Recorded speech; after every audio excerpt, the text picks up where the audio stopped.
புதுச்சேரியில் வாக்குப்பதிவு இயந்திரங்கள் வைக்கப்படும் ஸ்ட்ராங் ரூம் மற்றும் வாக்கு எண்ணும் மையங்களை மாவட்ட தேர்தல் அதிகாரி குலோத்துங்கன் ஆய்வு செய்தார். லாஸ்பேட்டை அருகே அரசு பெண்கள் பொறியியல் கல்லூரி மற்றும் மோதிலால் நேரு அரசு பாலிடெக்னிக் கல்லூரி ஆகிய இடங்களில் அதிகாரிகளுடன் அவர் ஆலோசனை நடத்தினார். வருகின்ற நாடாளுமன்ற பொதுத் தேர்தல் 2024 முன்னிட்டு முன்னேற்பாடுகள் நடந்துகிட்டு இருக்கு. இன்னைக்கு நம்ம கவுண்டிங் ஹால் இன்ஸ்பெக்ஷன் பண்ணியிருக்கோம். இன்னைக்கு கவுண்டிங் ஹால் என்னென்ன ஏற்பாடுகள் பண்ணணும் அதுங்கிறத மற்ற நோடல் டிபார்ட்மெண்ட்ஸோட கலந்தாலோசி அதுக்கான ஏற்பாடுகளை பண்ணிக்கிட்டு இருக்கோம்.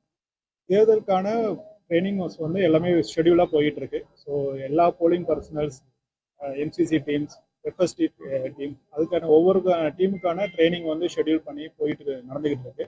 அதே மாதிரி கவுண்டிங் பர்சனுக்கான ட்ரைனிங்கும் போயிட்டு இருக்கு.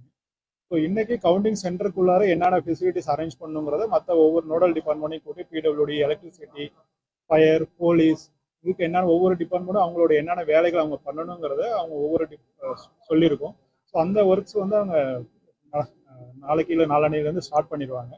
ஸோ தேர்தல் பொது தேர்தல் வரத்துக்குள்ளார எல்லா ஏற்பாடுகளும் முடிக்க